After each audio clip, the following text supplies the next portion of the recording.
नमस्कार, मी गुरुप्रसाद जाधव. पुढारी न्यूजवरती आता वेळ झाली आहे चर्चेचा धुरळा उडवण्याची. मंडळी, राज्यामध्ये पुन्हा छमछम ऐकू येणार का? डान्स बार पुन्हा सुरू होणार का? याची जोरदार चर्चा रंगली आणि या चर्चेला निमित्त ठरलंय ते महायुती सरकारमध्ये सुरू असलेल्या हालचालींच. येत्या अर्थसंकल्पीय अधिवेशनामध्ये डान्स बार बाबत नवं विधेयक मांडलं जाण्याची चर्चा आहे. काल झालेल्या बैठकीमध्ये यावरती चर्चा झाल्याची माहिती आहे. सर्वोच्च न्यायालयानं दिलेल्या आदेशांनंतर जुन्या कायद्यामध्ये बदल करत नवीन तरतुदी केल्या जाणार आहेत. ही बातमी समोर येताच विरोधकांनी या निर्णयाविरोधात मैदानामध्ये उतरण्याचा इशारा दिलाय आणि याच घडामोडींच्या निमित्तानं आता आपण बोलूयात की जर सरकार असा काही निर्णय घेण्याच्या तयारीत असेल तर त्याचं स्वागत करायला हवं की विरोध. आणि याच विषयावरती आहे आज आपला चर्चेचा धुरळा.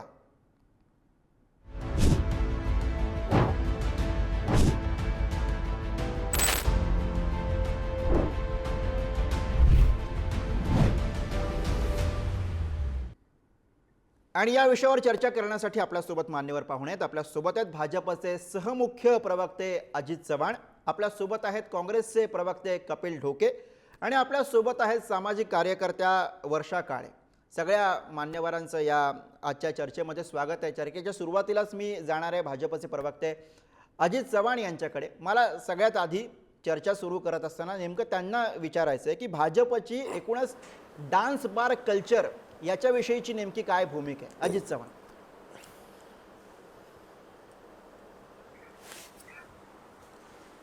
गुरुप्रसादजी, वेगळी कुठली भूमिका असण्याची काही शक्यताच नाही, पण मला फक्त एक छोटीशी दुरुस्ती अशी करायची आहे की राज्य सरकारनं डान्स बार बंदीचा कायदा आणल्यानंतर मला आठवतो मी पत्रकारित होतो त्यावेळेला वर्षाताई सुद्धा बारबाला भगिनींची बाजू घेऊन भांडत होत्या आणि मग ही सगळी मंडळी, मालक मंडळी सगळी सुप्रीम कोर्टापर्यंत गेली आणि काही नियमावली घालून देऊन त्यांनी ते बार सुरू केले. आता मला असं वाटतं याच्या संदर्भामध्ये सरकार जे आहे ते सुप्रीम कोर्टानं जे आदेश दिलेले आहेत त्याच्यावरती आपल्याला कायदा करणं गरजेचं आहे आणि त्या कायद्याची अंमलबजावणी महाराष्ट्रामध्ये होणं गरजेचं आहे. मी दुरुस्ती करू इच्छितो की सुप्रीम कोर्टामध्ये ही मंडळी गेल्यानंतर डान्स बार बंदी जी आहे म्हणजे एका शासनाच्या काही विहित परवानग्या घेतल्यानंतर पूर्वी जसं अख्ख्या राज्यामध्ये डान्स बारचं पे होतं मग त्याच्यावरती बंदी आली, पण राज्य सरकारच्या या बंदी विरोधामध्ये ही मंडळी सुप्रीम कोर्टामध्ये गेली. भारतीय जनता पक्ष म्हणून, राज्य सरकार म्हणून मला बारमध्ये काम करणाऱ्या महिला भगिनींचा पूर्ण सन्मान राखून हे सांगायचं आहे की आमचा डान्स बारला विरोध आहे, तो निश्चितपणे राहील. त्याचं कारण असं आहे की इथले भूमिपुत्र, इथली तरुण पिढी एका विशिष्ट राज्यामधनं आलेल्या एका लॉबीनं विशेषतः नवशहरांमध्ये, नवश्रीमंतांच्या शहरामध्ये एका विशिष्ट वर्गाला टार्गेट करून हे डान्स बारचं पेव महाराष्ट्रामध्ये आणलं आणि त्याचा फार मोठा फटका बसला. आमची तरुण पिढी व्यसनाधीन झाली, अनेकांनी दौलत जादा केली, वाडवडिलांनी पिढ्यानपिढ्या कष्टानं सांभाळलेल्या जमिनी विकून आलेला पैसा माझ्या पाहण्यातल्या अनेकांनी या डान्स बारमध्ये घालवलाय. गुरुप्रसादजी, डान्स बार हे काही महाराष्ट्राचं कल्चर होऊ शकत नाही. आज छत्रपती शिवाजी महाराजांची जयंती आहे. बरोबर. याच्यामध्ये फक्त मला एक जबाबदार माध्यम प्रतिनिधी म्हणून आपल्याला एक आव्हान असं करायचंय की नेमकं काय घडतंय हे लक्षात घेऊन आपण बातम्या दिल्या पाहिजे. राज्य सरकार डान्स बार सुरू करणार का वगैरे, या सकाळपासून ज्या वेगवेगळ्या माध्यमांमध्ये मी बातम्या पाहतोय किंवा पत्रकार बांधवांमध्ये देखील संभ्रम आहे, ते प्रश्न विचारताना थोडेसे काहीसे चुकतायत. तर मला असं वाटतं हे असं होऊ नये. आज एका अत्यंत पवित्र अशा दिवशी आपण बोलतो महाराष्ट्राच्या समोर. कुठलाही व्यवसाय हा हलक्या कमी जास्त प्रतीचा आहे मी मानत नाही, परंतु बारबाला भगिनींचा पूर्ण सन्मान ठेवून मला हे सांगायचं. राज्य सरकारच्या ज्या हालचाली सुरू आहेत त्या डान्स बार सुरू करण्याच्या दिशेने आहेत का? काही नवीन नियम, काही तरतुदी करून डान्स बार सुरू करण्याच्या प्रयत्नामध्ये सरकार आहे का? याबाबत आपण प्रकाश टाकावा. अजित चव्हाण. नाही नाही नाही नाही, आपण एक लक्षात घ्या की राज्यामध्ये डान्स बारला बंदी होती. ही मंडळी सुप्रीम कोर्टामध्ये गेली. सुप्रीम कोर्टामध्ये मालक मंडळींच्या बाजूने निकाल लागला. डान्स बारवरती काही विशिष्ट कायदे सुप्रीम कोर्टाने सांगितलं की या बंधनांना पालन करून आपण प्रेक्षकांना पण तो घटनाक्रम दाखवतोय. सर्व्हिस बार झाले, ते डान्स बार झाले. सुप्रीम कोर्टामध्ये गेले, कधी सुप्रीम कोर्टाने याबाबतचा निकाल दिला, बंदी उठवली. माझं म्हणणं असं आहे की आत्ता महायुती सरकार हे डान्स बार सुरू करण्याच्या दिशेनं काही पावलं टाकतंय का? तशा पद्धतीचे काही नवीन नियम, काही तरतुदी, काही विधेयक आणण्याच्या अजिबात तयारीमध्ये नाही. सरकार आहे का? हा बेसिक प्रश्न आहे आता या चर्चेला सुरुवात करताना. गुरुप्रसादजी, आपल्या बेसिक प्रश्नाला अत्यंत बाळबोध असं उत्तर मी देतो. सरकार डान्स बारला पूरक असं कुठल्याही पद्धतीचे डिसिजन्स, निर्णय घेण्याच्या परिस्थितीत, मानसिकतेत नाही. सरकारची तशी कुठलीही तयारी नाही. राज्य सरकारचा प्रतिनिधी म्हणून मला आपल्याला स्पष्टपणे हे या ठिकाणी सांगायचंय की सरकारमध्ये सहभागी असलेले इतर सर्व पक्ष, भारतीय जनता पक्ष आणि महायुतीचं सरकार हे डान्स बार संस्कृतीच्या विरोधात आहे. मात्र न्यायालयाने जे काही आदेश दिलेले आहेत त्या आदेशांचं नीटपणे पालन व्हावं याकरता आपल्या राज्यामध्ये एखादा कायदा असावा. म्हणून हा जो कायदा आहे आणि त्या कायद्यावर हुकूम या आताचे जे सर्व्हिस बार आहेत, हे डान्स बार नाही आहेत. इथं नृत्य करण्याला बंदी आहे, पैसे उधळण्याला बंदी आहे, धूम्रपानाला बंदी आहे. विविध अटींचं पालन करूनच आपल्याला हे सर्व्हिस बार या मंडळींना चालवायचे आहेत राज्यामध्ये, हे आपण लक्षात घ्या. पण त्याच्याकरता प्रत्येक आपल्या आयुक्तालयामध्ये मनमानेल तशा पद्धतीचे नियम असू शकत नाही. एक नियम असावा, एक कायदा असावा. म्हणून याच्यावरती कायदा राज्य सरकार आणेल.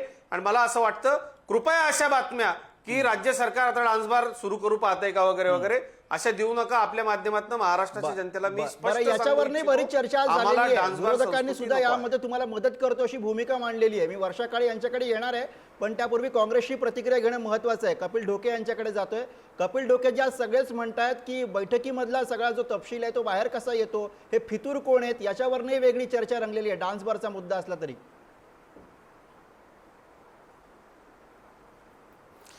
काय मुळात आज छत्रपती शिवाजी महाराजांच्या जयंतीच्या दिवशी महाराष्ट्रासमोर अशा पद्धतीचा विचार येणं हे सगळ्यात मोठं धक्कादायक आहे, हे आपण लक्षात घेतलं पाहिजे. आता मला दोन शंका या ठिकाणी आहेत. माझे मित्र अजितदादा ज्या पद्धतीनं सांगतायत की सरकार कुठल्याही पद्धतीनं डान्स बार परत सुरू करण्याच्या विचारात नाहीत. मला असं वाटते दोन शंका आहेत, कदाचित तो मी चुकीचा सुद्धा असू शकतो, की बैठकीतला तपशील बाहेर आला म्हणून सरकारची गोची तर झाली नाही ना. म्हणजे आज काही माध्यमांमध्ये सकाळी मी वाचलं की देवेंद्रजी संतापलेले आहेत. देवेंद्रजी संतापले, आपण गोपनीयतेची शपथ घेतली तरी आपल्या बैठकीचा तपशील बाहेर कसा येतो, त्यांनी त्यांच्या मंत्र्यांना दम सुद्धा दिलाय असं मी ऐकलं. कदाचित त्यांना हे सगळे विधेयक तयार करून अधिवेशनापर्यंत गुप्त ठेवून डायरेक्ट अधिवेशनात मांडायचे तर नव्हते ना, हा मला पडलेला प्रश्न आहे. दुसरी गोष्ट, डान्स बार सारखा म्हणजे ज्याने आपल्या देशातील तरुणांचा, मला म्हणजे आज शिवजयंती आहे म्हणून आठवते की तुकाराम महाराजांनी शिवाजी महाराजांना सांगितलं होतं की शिवबा, आम्हाला स्त्रियांना नाचवणारा नाही तर स्त्रियांना वाचवणारा छत्रपती शिवाजी पाहिजे आहे. म्हणजे त्याच महाराष्ट्रामध्ये आज जर शिवाजी महाराजांच्या जयंतीच्या दिवशी डान्स बार सुरू होतील अशा पद्धतीची चर्चा होत असेल तर हे फार चुकीचं आहे. मग दुसरी गोष्ट अशी आहे की ही चर्चाच का पटलावर येते. ठीक आहे, आता माध्यमांमध्ये कोणी असेल आणि तुम्ही मला प्रश्न केला की असं कोण फितूर आहे. एक फार आमच्या ग्रामीण भागात म्हण आहे की 100 सज्जन लोक एका ठिकाणी फार चांगल्या पद्धतीनं राहू शकतात, पण 10 शैतान किंवा एका विचित्र विचाराचे लोक एकत्र आले तर ते काही राहू शकत नाही. सध्या जे महायुती सरकार राज्यात सत्तेवर आहे हे वेगवेगळ्या विचाराचे फार वेगवेगळ्या अडचणी निर्माण करून सत्तेवर आलेले लोक आहेत. ते एकत्र काही फार गुन्ह्या गोविंदांना राहतात असं नाही. प्रत्येक जण आपापल्या महाविकास आघाडीबद्दल पण बोललं जात होतं. मग त्यांना काही गोपनीयतेची आपण काय वर्षा काळे यांच्याकडे जातो, त्यांनी अनेक वर्ष खरं तर या न्यायासाठी मला पूर्ण करू द्या, मला पूर्ण करू द्या, मला पूर्ण करू द्या, मला पूर्ण करू द्या. तुमच्याकडे येणार आहे, तुमच्याकडे येणार आहे. सुरुवातीची कमेंट त्यांची घेऊ देत. मला प्लीज पूर्ण करू द्या. बरं, पूर्ण करा. मीच ना, पूर्ण करा तुम्ही. महायुती सरकारमध्ये जे 3 लोक एकत्र आहेत हे काही फार चांगल्या मनानं एकत्र आहे असं बिलकुल नाही. हे प्रत्येक जण आपापल्या स्वार्थासाठी आपापल्या प्रेशरमुळे या ठिकाणी एकत्र आहे. म्हणून ते काही म्हणजे देवेंद्रजींनी नाराजी व्यक्त केली, आता सगळं काही आलं ना की आमच्याच मंत्रिमंडळातल्या मंत्र्यांना दम दिलाय, आपल्यातल्या बातम्या बाहेर कशा जातात, यातच सगळं काही आलं. माझी परत एकदा विनंती आहे की याच महायुती सरकारमध्ये स्वर्गीय RR आबांसोबत काम केलेले अजितदादा आहेत. हा डान्स बार बंदीचा निर्णय ज्यावेळी आबांनी 2005 साली घेतला त्यावेळी अजितदादा सोबत होते. त्यासोबतच धर्मवीर नावाचा चित्रपट उभ्या महाराष्ट्रानं पाहिला, ज्या आनंद दिघेंना एकनाथ शिंदे गुरु मानतात. आनंद दिघेंनी डान्स बार सोबत कशा पद्धतीची ट्रीटमेंट त्या काळात केली होती हे एकनाथ शिंदे विसरलेत का? हा विषय चर्चेला सुद्धा यायला नको होता, तो चर्चेला का येत आहे यातच महायुती सरकार महाराष्ट्रातल्या तरुणांना परत वेगळ्या दिशेने नेण्याचा प्रयत्न करतोय का अशी मला या ठिकाणी शंका वाटते. बरोबर. मी वर्षा काळे यांच्याकडे जातो. आपल्या सगळ्यांना कल्पना आहे की जेव्हापासून हा निर्णय झाला 2005 तेव्हापासून खरं तर सातत्यानं वर्षाताई ही लढाई न्यायालयामध्ये लढतायत बारबालांच्या बाजूनं. मला तुम्हाला विचारायचं, या सगळ्या संभ्रमामधनं एक आशेचा किरण तुम्ही ज्या न्यायासाठी लढत होता त्या दृष्टीने दिसू लागलेला होता, या आशेच्या किरणाकडे आपण कसं पाहताय? एकूण 4 वेळा म्हणजे हायकोर्टामध्ये हा निर्णय जेव्हा झाला 2006 साली म्हणजे 2005च्या बंदीनंतर, आणि त्यानंतर 2013चं एक सुप्रीम कोर्टाचं जजमेंट आहे, आणि त्यानंतर 13ला लगेचच जो कायद्यामध्ये बदल करून त्याच्यावर सुद्धा सुप्रीम कोर्टाने ऑर्डर दिली, आणि 16च्या कायद्यावर पण 2018 साली एक ऑर्डर आली. आता हे जी सगळी जजमेंट जर तुम्ही वाचली तर ह्याच्या मध्यभागी म्हणजे त्याच्या केंद्र भागी जे आहे हे बारबालांच्या रोजीरोटीचा प्रश्न कायम राहिलेला आहे. आणि सगळे जे आपले विद्वान जजेस आहेत त्यांनी सुद्धा हे वारंवार म्हटलेलं आहे की हा त्यांच्या पोटापाण्याचा प्रश्न आहे, त्यांना त्यांच्या एम्प्लॉयमेंटचा प्रश्न आहे, आणि त्याच दृष्टीने त्याच्याकडे बघण्यात यावं. त्याचबरोबर कायदेशीर जे मेरिटचे पॉइंट्स होते त्याच्यामध्ये असं होतं की एकतर हा कायदा घटनाबाह्य ठरवण्यात आला, त्याला कारण डिस्क्रिमिनेशन होतं, त्याला कारण हे व्यावसायिकांच्या अधिकारांवरचं हनन होतं, आणि दुसरं होतं ते नैतिकतेचा प्रश्नाचा विचार करता अनेक प्रकारची बंधनं ही घालण्यात येऊ शकतात. कोणताही कायदा असेल, पब्लिक परफॉर्मन्स असेल, तर त्याच्यावरची जी बंधनं आहेत ती अश्लीलता त्याच्यामध्ये असता कामा नये, आणि जे परफॉर्म करत आहेत त्यांच्या सुद्धा सन्मानाचा इथे प्रश्न निर्माण होतो, त्यांच्या शोषणाचा प्रश्न निर्माण होतो. तर त्या सगळ्या गोष्टी विचारात घेता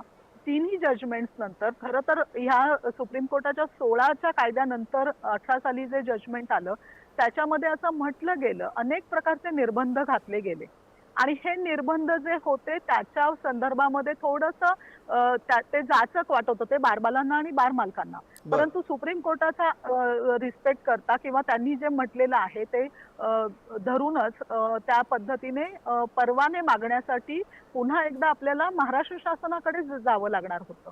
परंतु आपण बघतो की 2018 ते आज 2025 एकही परवाना रिन्यू झालेला नाहीये, एकही परवाना देण्यात आलेला नाहीये.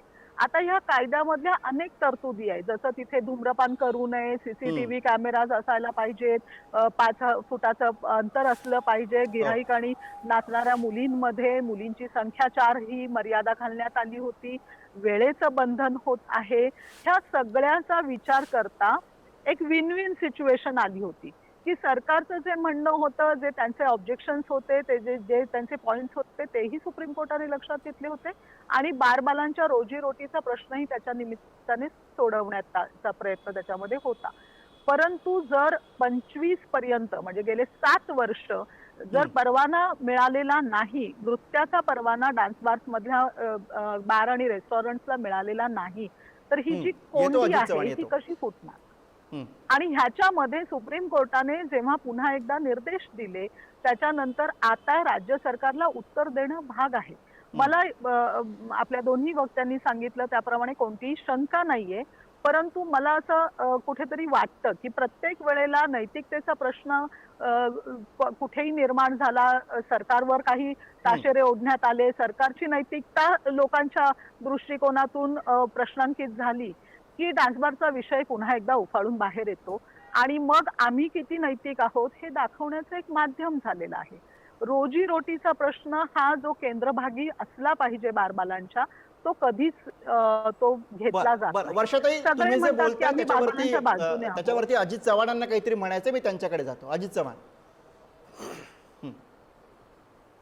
नाही, मी पत्रकारितेत होतो गुरुप्रसाद, मी गेली 2 दशक पत्रकारितेत होतो, संपादक होतो, तेव्हापासून मी वर्षाताईंना हा प्रश्न मांडताना पाहतोय. मला त्यांच्या प्रामाणिक हेतूबद्दल अजिबात शंका नाही, त्यांच्या प्रयत्नांबद्दल मला सामाजिक कार्यकर्त्या म्हणून आदर आहे. पण ताई, काही लोकांच्या रोजीरोटीचा प्रश्न लाखो कुटुंबांच्या जर मुळावर येत असेल तर मला असं वाटतं हे काही समर्थनीय नाही. नैतिकता सार्वजनिक जीवनामध्ये सरकारला निश्चितपणे आहे. गुरुप्रसादजी, याच्यामध्ये गंमत काय, आता कपिल रावांनी सांगितलं, म्हणजे कपिल रावांनी थोडंसं त्याला वेगळ्या पद्धतीनं म्हणजे वळवण्याचा प्रयत्न केला आणि विरोधक आणि काही आमची पत्रकार मित्रमंडळी कालपासून त्याला ते तसं वळवण्याचा प्रयत्न करतायत. याच्या मुळाशी थोडं आपण जर गेलं तर आपण एक लक्षात घेतलं पाहिजे की सुप्रीम कोर्टाचे जर काही आदेश असतील तर राज्य सरकार काही सुप्रीम कोर्टापेक्षा सुप्रीम नाही किंवा मोठं नाही. अगदी काही खरंय. निर्देश असतात कपिलजी, ते आपल्याला पाळावे लागतात. तिथं सरकार काँग्रेसचं असो, भारतीय जनता पक्षाचा असो, कुठलंही असो. आता या बोलण्यातनं आपल्या एक लक्षात आलं असेल, मध्यंतरीच्या काळामध्ये अनेक सरकार आली गेली, परंतु सरकारांनी आपल्या अधिकारामध्ये, आपल्या अखत्यारीमध्ये एकही परवान्याचं नूतनीकरण केलेलं नाही. आता फक्त आपल्याकडे गाण्याचे म्हणजे तिथे उभं राहून गाऊ शकतात आणि उभं राहू शकतात, असं ते डान्स बार सुरू नाहीत. परंतु सुप्रीम कोर्टाच्या काही गाईडलाईन्सचं जर आपल्याला पालन करायचं असेल, त्याचं उल्लंघन होऊ द्यायचं नसेल, तर निश्चितपणे आपल्याला एक कायदा करावा लागेल. कारण शेवटी वेळ काढूपणा करून सुद्धा आपण तो जनतेच्या भल्यासाठी करतोय, चांगल्यासाठीच करतोय. पण कायदा शेवटी सर्वांना समान कायद्याबद्दल आहे. सांगताय, नाही मी तुम्ही जर आता उल्लेख केला म्हणून थोडी स्पष्टता यावी म्हणून तुम्हाला विचारतोय. तर याच कायद्याच्या अनुषंगाने बैठकीमध्ये चर्चा झाली आणि त्यातली सगळी चर्चा बाहेर आली, असं काही झालं का? गुरुप्रसादजी, आपण पत्रकार आहात, मी पत्रकारितेत होतो, आपल्याला माहिती आहे सरकार कुणाचंही असो, कुठलंही असो, काही मंत्री, काही नेते, काही आमदार किंवा त्या प्रक्रियेमधले काही लोक यांचे पत्रकार मित्र असतात. बरोबर. आणि त्यातले महत्वाचे जे रफ मुद्दे असतात ते कसे बाहेर येतात हे तुम्हालाही माहिती आहे, मलाही माहिती आहे. परंतु आपण एक गोष्ट लक्षात घेतली पाहिजे की पद आणि गोपनीयते नेहमी, म्हणजे एखादा विकासाचा विषय असेल किंवा एखाद्या धरणाचा मुद्दा असेल किंवा बाकी काय असेल, ते समोर आलं तर काही नाही. पण असा जर मुद्दा समोर आला तर त्याच्यानं अफवा पसरतात आणि ते आपण स्पष्टपणे पाहिलं. आणि मुख्यमंत्री म्हणून माननीय देवेंद्रजींनी या विषयावरती सगळ्यांना दट्ट्या देणं किंवा दटावणं हे अत्यंत स्वाभाविक आहे असं मला वाटतं. म्हणजे कपिलजी आता जे म्हणाले की काय होणार आहे, कसं होईल, त्यांनी ते जे सगळं केलं ना, शेवटी सुप्रीम कोर्टाच्या गाईडलाईन्स मान्य करून आम्हाला याच्यामध्ये कायदा करावा लागणार आहे. तो आज नाही, 4 दिवसांनी, 5 दिवसांनी, 10 दिवसांनी कधीतरी करावा लागणार आहे. माननीय देवेंद्रजी स्वतः कायदे तज्ञ आहेत, ते अत्यंत चांगल्या पद्धतीनं कायद्याच्या चौकटीत सुप्रीम कोर्टाचा सन्मान ठेवून हे असं सगळं काही बसवतील की महाराष्ट्रातले संसार उद्ध्वस्त होणार नाही याची मला खात्री आहे. पण आज दिवसभर विरोधकांनी आणि आमच्या काही पत्रकार मित्रांनी या अफवा पसरवून राज्य सरकारने उभं केलंय, ते काही बरोबर नाही. बर, अगदी शेवटचं मिनिट आहे म्हणून थांबवतो. महाराष्ट्रातले संसार उद्ध्वस्त होणार नाहीत आणि त्या बरोबरच वर्षाताई जो लढा देत आहेत बालबालांना रोजगार मिळवून देण्यासाठी त्याचीही पूर्तता होईल अशी अपेक्षा करूया. वर्षाताई, अगदी शेवटची तुमची कॉमेंट आणि मग मी ही चर्चा थांबवतोय. अगदी शेवटची कॉमेंट 30 सेकंद. एकच बोलतो फक्त, कपिलराव, हा विषय खूप सिरियस आहे, याच्यामध्ये विरोधकांनी सुद्धा राज्य सरकारला साथ दिली पाहिजे. मला असं शेवटी आमचं सहकार्य आहे, फक्त सरकारनं सुद्धा चर्चेला आला. एक तर ही कोंडी जी मी म्हणते की 18 ते 2025 पर्यंतची जी कोंडी आहे गेल्या 7 वर्षातली, की परवाने रिन्यू होत नाहीत, हे फोडण्याचा उत्तम मार्ग म्हणजे नवीन एक कायदा यावा आणि त्या कायद्याला चॅलेंज करायला आम्ही सुप्रीम कोर्टात जावं, ह्याचीच आम्ही वाट बघत होतो. आणि मी ह्या सरकारला त्याबद्दल धन्यवाद देईन की तुम्ही नवीन कायदा करा, म्हणजे जी कोंडी होती निर्बंधांच्या विरोधामध्ये जे बारबालांचं आणि बार मालकांचं मत होतं ते मांडायला आता एका नवीन कायद्याला चॅलेंज देताना पुन्हा एकदा वाव मिळण्याची शक्यता आहे, असं नाही का वाटत सगळ्यांना? बरं, आपल्या चर्चेचा वेळ संपत आलेला आहे. इथे राज्यामध्ये पुन्हा डान्स बार सुरू होणार की नाहीत, सरकार डान्स बार सुरू करताना जे काही नवे नियम तरतुदी करू पाहत आहे त्या कशा असतील हे आपल्याला आता समजून घ्यावं लागेल. आणि अर्थातच त्या सगळ्या बाबी समोर आल्यानंतरच आपण यावरती अधिक संयुक्तिक भाष्य करू शकू. पण तुर्तास तरी ज्या निर्णयाचं सर्वसामान्य जनतेमधनं इतक्या मोठ्या प्रमाणामध्ये स्वागत झालेलं होतं, त्या निर्णयाला बदलणारा एखादा कायदा करत असताना सरकारनं विरोधकांसह जनभावनेचाही विचार करायला हवा, इतरही त्यातले पैलू समजून घ्यायला हवेत. हीच अर्थातच सगळ्यांची आपली अपेक्षा असणार आहे. आजच्या या चर्चेसाठी सगळ्या मान्यवर पाहुण्यांनी वेळ दिला त्याबद्दल सगळ्या पाहुण्यांचे आभार. चर्चेच्या धुळ्यामध्ये आज आपण इथेच थांबतोय. बघत राहा पुढारी न्यूज.